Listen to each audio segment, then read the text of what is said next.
So I know that this review is going up really late. I apologize for that. But either way, episode 10 now with Dr. Stone. It's crazy that we're already into 10 episodes already of this show.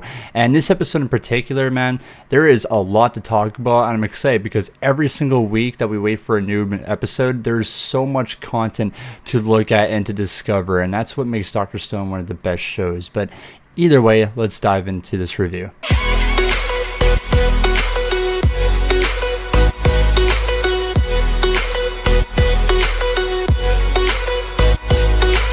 How's it going, ladies and gentlemen? It is Slime and welcome everyone back to a brand new review of Dr. Stone. Today, ladies and gentlemen, I'm covering episode 10 of this series. And like I said, there is a lot to talk about within Dr. Stone right here. And one thing I want to talk about is Magma's character off the bat right now, because this is a brand new evil character in the show. And I like it that this episode in particular is setting something up as future arcs throughout the show just from his character in general. I think when people watch this episode, you could look at it as a copy and paste of Tsukasa to Magma's character and how he actually is.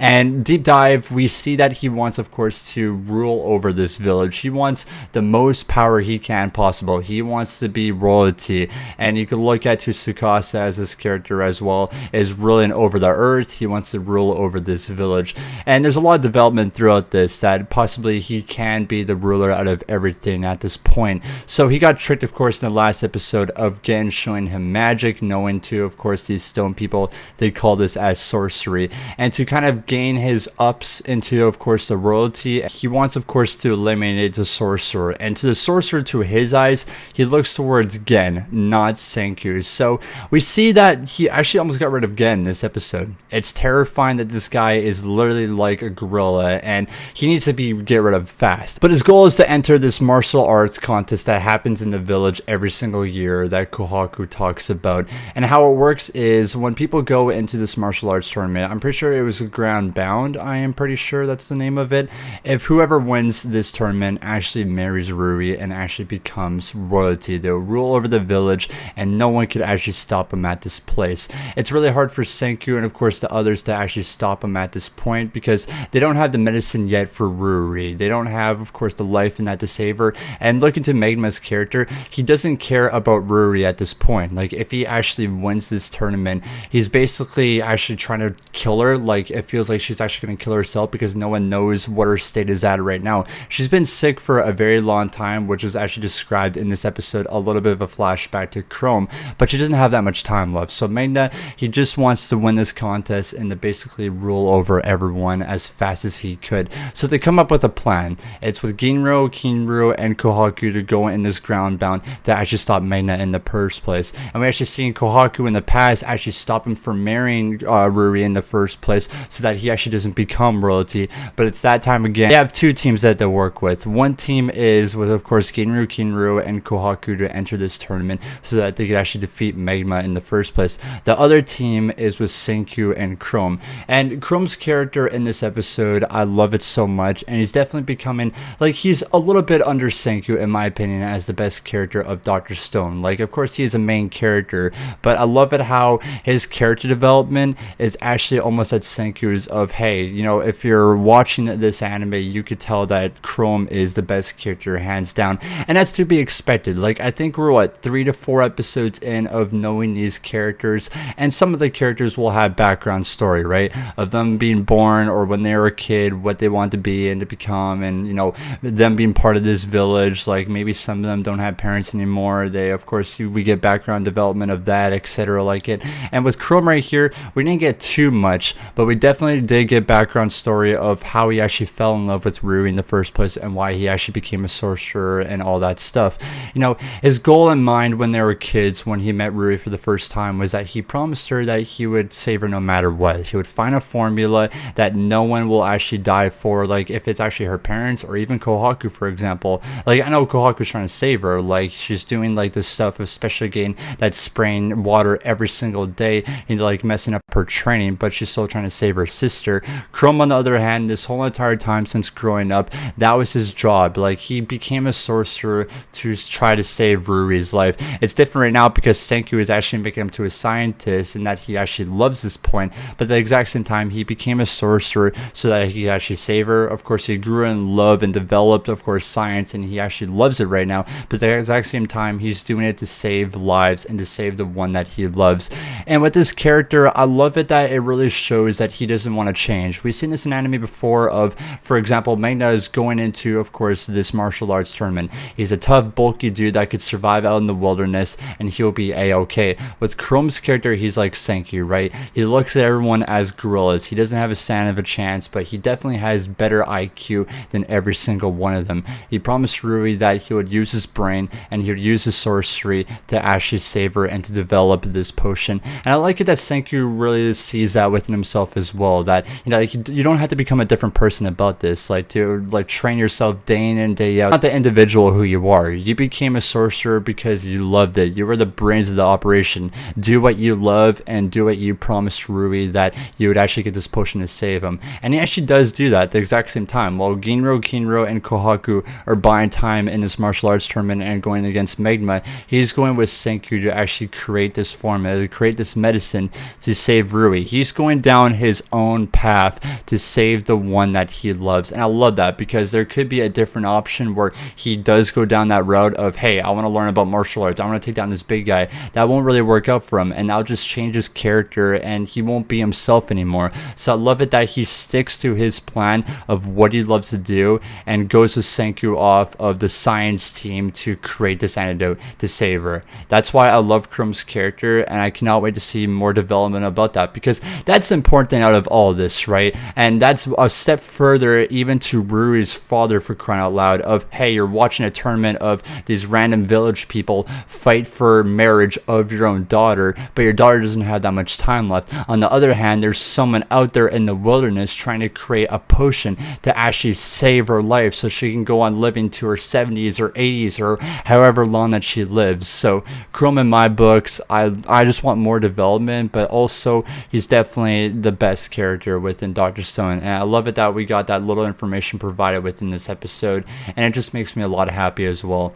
One thing I want to talk about with this episode as well is with Tsukasa and with Gen at the exact same time, because with Gen's character, he wants to go down a path where it suits him the best, right? He doesn't care being on Tsukasa's side, he doesn't care about Senku's side. He wants what benefits him the most at this point. What we see in last episode, we could definitely tell the science bait worked on him, right? Senku created electricity within the stone world. It's amazing to see that throughout anything, because when you go in the stone world, you think that there is no hope left. There's no way that this generation will go to ours at this exact same moment. Like, we'd have to wait millions and millions of years until suddenly we get back into this 2019 era. It's going to create this electricity and literally gain humanity to rise up higher and higher and higher until eventually they're at that period in time here yet again. But he wants another thing. And this is also another statement that a lot of people could look at, because if you're put into the stone world, you're going to miss a little bit of things, right? If it's your bed, if it's, for example, Coca-Cola, like we wanted in this episode, energy drinks, electricity, whatever it might be, you always have that huge motive that you love throughout life every single day. With Gen, on the other hand, he loves Coca-Cola. He wants, of course, the beverage, the sweet taste here yet again, that even though they're part of the stone world, you think you'll never have that amazing taste. On the other hand, with Senku, he promises him that he will make this formula for him if he does this plan, Senku to go and lie about Tsukasa that he's actually dead, and they make that promise. So again, a new member of the Kingdom of Science, but he rushes up to Tsukasa's base to tell him this information, and this is terrifying. This is what is skeptical, but it's also really predictable of Tsukasa and his character. Like, he has the formula now, right? He can revive any person that he wants. He doesn't want the old generation. He doesn't want old people to rise up in the stone world. He wants, of course, to become the god of it. So he's getting young people, I would say ages 16 to age 20, to follow still on his side at this very moment, because when we see Gen in this flashback of him actually being revived at this point, we see hundreds of people that Tsukasa is bringing back to life and to become part of his army right here. This is really terrifying looking at Tsukasa's army, because if Senku by chance actually saved Ruri, gives us medicine, she stays alive, that's his ticket into the village. That's really bad for Senku though, because within this village, I think it was counted 40 people, right? There is some people that know martial arts and know how to hunt and possibly try to actually kill someone. But at the other hand, with these village people, there's old people, there's adults, there's people that can't fight in battles, go out there and risk their lives. I would say maybe 19, 18 people, and Senku is a person that is not a person that has those martial arts, right? He's just a brain, he's just the IQ, he's just the one to invent things. But looking at Tsukasa's army on the other hand, you have people that are really good with bow and arrows. Of course, they have the physical strength, and this is terrifying for Tsukasa's group. Like, if he finds anything or any information about Senku is going down without a count, because there could be even more people that we've seen within this episode that just hasn't shown it yet. But with Gen, of course, he lies to Tsukasa that, you know, Senku is dead, yada yada yada. But the worrisome is that this village, there's a village down here that I saw and has some people in it.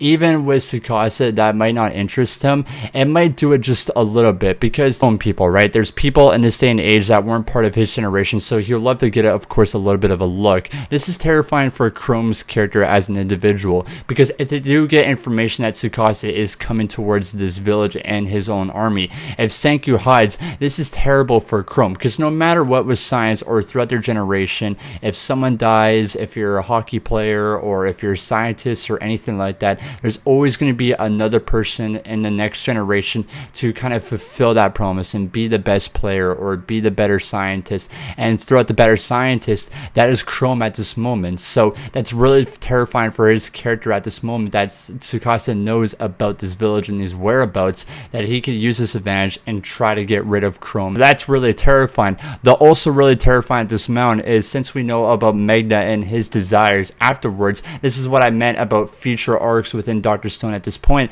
is that Magma might get kicked out of this village if they all know about his desires and his plans and him becoming royalty and actually wanting to kill Ruri. He could stumble upon Tsukasa's base and tell him all about this village and that there was a sorcerer and yada yada yada. And with that, of course, you know, Gen was lying to Tsukasa at this point, so that's trouble for Gen, and Senku's back alive and he'll go towards this village. Or Magma, on the other hand, since of course Tsukasa might not like his character or individual, he might just kill him off right there. Or with Magma, he could possibly build an army of all the outsiders beforehand that were kicked out of the village, and they might even come towards the village yet again, and that's another disadvantage for Senku and of course the Kingdom of Science. So there's a lot of potential of hinted arcs that were just part of this episode right here, and that's what makes Dr. Stone exciting at the exact same time, is that you could see just from the little Easter eggs back and forth, if you really pay attention with this episode, that down the line, if we're in episode 50 or in episode 60 or episode 30, somewhere around there, we'll know from episode 10 that this little plot was just starting from this arc to this arc to this one right here. So I love that build up, and I love what the characters, and it's going to be terrible for Senku and their other plans. Like right now, they're just getting medicine to save their leader. Of course, that will give him access to actually go into this village and get these 40 people on his side, but that's still not enough for this army to go against Tsukasa and his army. But either way, ladies and gentlemen, that was episode 10 of Dr. Stone. I hope that you guys all enjoyed this. Like I said, Chrome, his background, the character who he actually is, again, becoming a Kingdom of Science member. Of course, we have Magna, the new evil villain, and of course, we'll see probably in future arcs, Tsukasa, his army building up. It's all terrifying, but it's definitely exciting. But if you guys all enjoyed my review here, of course, make sure to leave a like, comment down below what are you guys' thoughts and opinions on this episode, and subscribe to the channel. That'd be greatly appreciated. Sorry again, guys, for this being late. I do apologize. As I'm recording this, I'm pretty sure it's 2 to 3 days before Dr. Stone comes out here yet again. So, of course, I'll try my best to get it onto that date,